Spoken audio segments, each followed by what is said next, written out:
his time, in his time, he makes all things beautiful in his time. Lord, please show me. Dzina la Tate ndi la Mwana ndi la Mzimu Woyera. Amen. Kodi wakhungu nkutsogolera wakhungu nzake? Kodi wakhungu nkutsogolera wakhungu nzake? Ndili ndi tsoka ngati sindilalika mthenga wabwino. Pali zinthu ziwiri, mawu a mthenga wabwino komanso mawu oyamba amene mpingo watipatsa tsiku la lero. Ndikulandireni pano pa Tiyankhule na Ambuye lero lachisanu pa 9 Septemba chaka cha 2022. Mawu athu oyamba akuchokera mkalata yoyamba ya Paulo yolembera Korinto mutu wa 9 ndime ya 16 werenganso 22 kulekeza 27. Ndili ndi tsoka ngati sindilalika mthenga wabwino. Amene akutiwerengera mawu oyamba ndi Honorable Francisca Masamba, a MP Amangochi East Constituency, Namwera Parish, mu Diocese ya Mangochi. Ndipo mthenga wabwino ndi monga adalembera Luka Woyera mutu wa 6 ndime ya 39 kulekeza 42. Ndipo amene akutiwerengera mthenga wabwino komanso kutigawira mawu ndi Fr Francis Damaseke, National Coordinator for Catholic Social Communications and Research Commission ku ECM. Tiyeni abale ndi alongo tisinkhesinkhe limodzi. Mawu a Ambuye. Mawu a mkalata yoyamba ya Paulo Woyera yolembera Akorinto. 1 Akorinto mutu 9 ndime ya 17 kulekezera ndime ya 19 kuzayambiranso ndime ya 22 kulekezera ndime ya 27. Komabe pamene ndikulalika uthenga wabwino, apo pokha palibe ponyadira ayi, popeza kuti ndi Ambuye amene adachita kundilamula zimenezo. Tsoka kwa ine ngati sindiulalika uthenga wabwinowo. Ngatitu ndikugwira ntchitoyi mofuna ine ndekha, ndiye kuti ndilandirapo mphotho. Koma ngati ndiyigwira mosafuna ine ndekha, ndiye kuti ntchitoyo ndi udindo umene Ambuye adandipatsa. Pamenepo tsono mphotho yanga ndi yotani? Mphotho yanga ndi yakuti ndikamalalika uthenga wabwino, ndizingoulalika mwaulere, osafuna kulandirapo malipiro aja amene ndikadayenera kulandira polalika uthenga wabwino. Kwa amene ali ndi chikhulupiriro chofowoka, ndidakhala ngati wa chikhulupiriro chofowoka, kuti ndiwakope ofowokawo. Kwa anthu onse ndidakhala ngati iwo omwe, kuti ngati nkotheka ndikope ena mwa iwo. Zonsezi ndimazichita chifukwa cha uthenga wabwino, kuti inenso ndilandire nawo madalitso a uthengawo. Monga inu simudziwa kuti pa mpikisano waliwiro onse amathamanga, koma mmodzi yekha ndiye amalandira mphotho?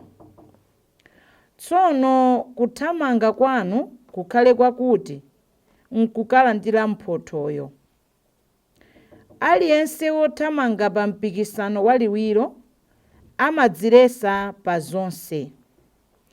Iwowo amachita zimenezi kuti akalandire mphotho ya nkhata ya maluwa yotha kufota. Koma mphotho imene ife tidzalandira ndi yosafota. N'chifukwa chake ndimathamanga monga munthu odziwa kumene walinga. ndiponso ndikamachita mpikisano omenyana. Sindichita ngati munthu amene angomenya mophonya. Ndimazunza thupi langa ndi kuligonjetsa kuti likhale ngati kapolo ondimvera. Ndimachita zimenezi kuopa kuti ine ndemwe amene ndidayitana ena ku mpikisano ndingapezeke osayenera kuchita nawo mpikisanowo. Mawu a Ambuye. Tithokoze Mulungu. Ambuye akhale nanu. Mawu a mthenga wabwino monga adalembera Luka oyera. Ulemu kwa inu Ambuye. Moto wa 6 ndime ya 39 kulekeza 42. Pa nthawi yomweyo Yesu adawapheranso fanizo adati, kodi wakhungu nkutsogolera wakhungu nzake? Nanga onse awiri sadzagwa mdzenje kodi? Ophunzira saposa mphunzitsi wake, koma aliyense amene watsiriza maphunziro adzafanafana ndi mphunzitsi wake. Umaoneranji kachitsotso kamene kali m'maso mwa nzako, koma osaganizako za chimtengo chimene chili m'maso mwako momwe? Ungamuze bwanji m'bale wako kuti, m'bale wanga tayima, ntakuchotsa kachitsotso kali m'maso mwakoka, pamene iwe mwini sukuona chimtengo chimene chili m'maso mwako momwe? Iwe wachiphamaso, yamba wachotsa mtengo m'maso mwako, pamenepo ndiye udzatha kupenya bwino kachitsotso kamene kali m'maso mwa m'bale wako. Mthenga wa Ambuye. Ulemu kwa inu Ambuye Yesu Khristu. Paulo oyera m'mawu amene tawerenga mawu oyamba akunena kuti ndine watsoka ngati sindilalika mthenga wabwino. Tili ndi udindo, tili ndi ntchito yolalika mthenga wabwino. Ndi ntchito komanso ndi mwayi. It's a duty and a privilege. Ndi mwayi chifukwa chonena kuti sindife amene tidadzisankha tokha kuti tizilalika mthenga wabwino. Ndi Mulungu amene. So what an honor to be given a task by the Lord. Nde oyamba kudzilalikira ndikhale ine mwini. Komanso ndi udindo chifukwa Chikhristu chosalalika uthenga wabwino si Chikhristu konse. St Francis wa ku Assisi amanena momveka bwino kuti preach always, if necessary with words. Tilalike nthawi zonse ngati nkoyenera ndi mawu. Kusonyeza kuti kulalika kwanga kwakukulu kumene Paulo akunena kuti ndine watsoka ngati sindilalika, kukhale ntchito yathu, kukhale machitidwe yathu, kupatsa kwathu, kukhululuka kwathu, kumvetsa kwathu, kuyanjana ndi anzathu, kulimbikira kwathu akhale malaliko paokha. Pamene tikuthandiza ena kuti aone zofoka zawo, Ambuye Yesu lero atiuza muthenga wabwino, kodi wakhungu angatsogolere wakhungu nzake? Kodi onse sadzagwera kudzenje? Umaoneranji chitsotso ndiso mwanzako? Pamene tikuthandiza kukonza ena kuti akonze makhalidwe yawo, choyambirira mpingo, choyambirira Ambuye Yesu afuna tione moyo wathu omwe, tione kulephera kwathu komwe, tione our own limitations. Nde tikhale ndi that willingness to examine our life and to change for better. Pamene tingokhala ndi mtima woweruza ena, ndiye kuti tamulanda Mulungu malo ake, tasanduka Mulungu, pajatu tili ndi oweruza mmodzi. Koma sakutanthauza kuti tilephere kudzudzulana.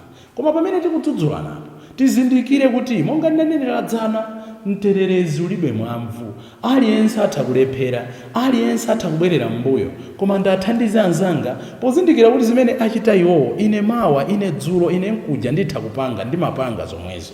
Tisamangoonerera pamene zinthu zikulakwika, koma tizidzula ndi mtima woti wina asinthe, ndi mtima wina woti akonzeke, osati ndi mtima woti ndioneke wabwino ndine. Ayi, zimenezo ndi zimene akuletsa ponena kuti kuli ngati kutenga chimtengo nkuyika m'maso mwako, nkuchibisa, nkumakalimbana ndi kachitsotso m'maso mwa nzako. True preaching is a changed life. Amatero akatswiri kuti kulalika kwenikweni ndi kusintha moyo wanga. Sindidzachita kuwauza anthu ena kuti sinthani. Abwana mukufuna anthu azifulumira ku ntchito, ingoyamba nenoyo kumabwera mwachangu. Amanena okha kuti ngati bwana wafika heka. walakwitsa nzanu amene ndipondapanda nene mpondepo, koma malamulo amati chani? Malamulo amati munthu akalakwitsa akakhale ku nyumba 2 weeks, apite ku nyumba 2 weeks. Anthu adzanena kuti ngati nzawo ampangira izi nanjine. True preaching is a changed life. Ngati tikufuna anthu azifulumira ku chechi fansembe tiziyamba ndife misa ya 9 koloko half 8 tafika kale. True preaching is a changed life. Nde ndingalalikire bwanji kwa ena? Paulo watitsimikizira m'mawoyamba, be a slave to all. Ndikhale ngati kapolo kwa onse, ndizitumikira onse, mwana mkulu, wolemera osauka, otchuka osatchuka, ndikhale kapolo kwa onse. Osati kapolo modzinyazitsa, kapolo mozindikira kuti nalowa m'malo mwa Mbuye amene anadzisandutsa kapolo pansi pano. Kenaka Paulo omweyo akunena kuti tikhale tsopano ndi discipline, zichanambadzana zija mthetho mwambo pakachitidwe ka zinthu. Nde tidzipange control chani? Ndikuti kumene ndikhale ndi mwambo, ndikuti kumene ndikhale ndi dongosolo, ndikuti kumene ndikhale ndi chikhalidwe ndi umunthu, ndikhale ndi discipline in everything. Madyedwe yanga, I should eat a balanced diet. Ndichiyambi ndithu chodzilamula chimenecho. Ndikhale ndithu ndi discipline my emotions, learn to let things go. Izo zachitika anandinyoza chabwino, moyo zipitirira. That's part of discipline. Spirit, kukhala ndithu ndi nthawi yosinkhasinkha, meditation, fasting, kuimba, kuthandiza ena, kutumikira ena, kulapa machimo athu, ndiye kuti tikukoza chikhalidwe cha uzimu wathu. Tikumbukiretu kuti ufumu wa Mulungu siwamatofotofo ayi. Ufumu wa Mulungu ndi wa anthu amene akulowera khomo lopapatiza. So pali zina zimene tikuyenera tiyambe kusala. Nde discipline iyo chifake Paulo akuti moyo uno uli ngati mpikisano waliwiro, tikuthamanga ndi cholinga choti tikalandire mphotho imodzi. Amene akufuna awine championship, kandi ligi kumene, kandi boxing kumene, kandi kuthamanga kumene, amachita training. Sumangangokhala uli pa mpando nena kuti koma ndikakhala number 1 ndikangothamanga. You start pang'ono. Lero thamanga 3 kilometers, mawa 5 kilometers, thupi lokha limayamba kuzolowera. You discipline requires endurance. Kulimbikira ndithu khama, umafika pena umanena kuti pano pande ishi ndingoyenda bwanji, kenaka mozoti pusha chimodzimodzi moyo wathu auzimu. Izi ndi zimene akutiphunzitsa Paulo woyera tsiku la lero. Kubwerera kuthenga wabwino akunena kuti tiziyamba tasuzumira mkati mwathu. Katswiri wina amanena kuti an examined life is not worth living. Moyo osadzifufuza, moyo osadzitsutsa, moyo osalingalira si moyonso woyenera kumaukhala ayi. Many times we focus pazofocus anthu ena. Tikumbukire funso lija limafunsa sabata iyo akapulumuke ndowerengeka okha. Ndambo Yesu timanena kuti funso labwino nena kuti kodi ine ndikapulumuka? Nthawi zina timataya moyo, timataya nthawi kuyang'ana kuti ena akupanga zotani. Jesus is asking, we must look at the self and ask some challenging questions. Ndidzifunse mafunso ena amene angatithandize kukula kuti ndisamachotse chitsotso m'maso mwa anzanga. Kodi ndilipotani? Kodi ndikuchokera kuti? Kodi ndikukula? Kodi ndikusintha chani? Kodi ndikulephera? Kodi ndikulephera chani? Ndikuchita bwino chani? Ndingapitirize motopoti kuti moyo uzipitirira. Koma monga ndanenera sikuti Ambuye Yesu akuletsa kudzudzula naye.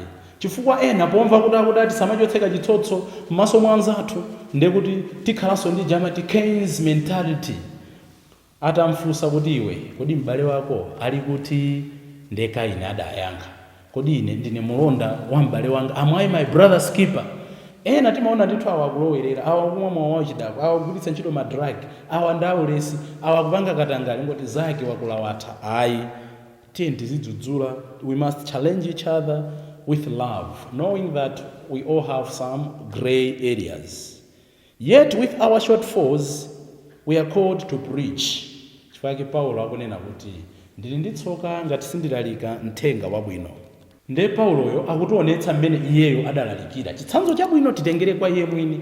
Akunena kuti pakati pa Ayuda ndidakhala ngati Muyuda, pakati pa anthu ofoka ndidakhala ngati ofoka, pakati pa anthu amene akutsata malamulo ndidakhala ngati munthu otsata malamulo, pakati pa anthu otayika ndidakhala ngati munthu otayika. Ndi cholinga choti ndakokere kwa Yesu Khristu. Chimene akufuna kunena apa ndichonena kuti chani? We should learn to be flexible. Tizidzipanga insert. Nchifukwa Ambuye Yesu pakati pa ife anthu ochimwa, pakati pa ife anthu olephera adabwera nkudzadzipanga insert, nkutimvetsetsa, nkumatiphunzitsa, nkumatikodolera kwa Atate. Sitingakhale abwino chifukwa chowathawa anzathu.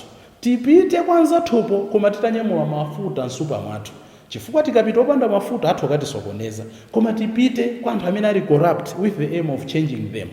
Pitani kwa mahule with the aim of kuwasintha iwo.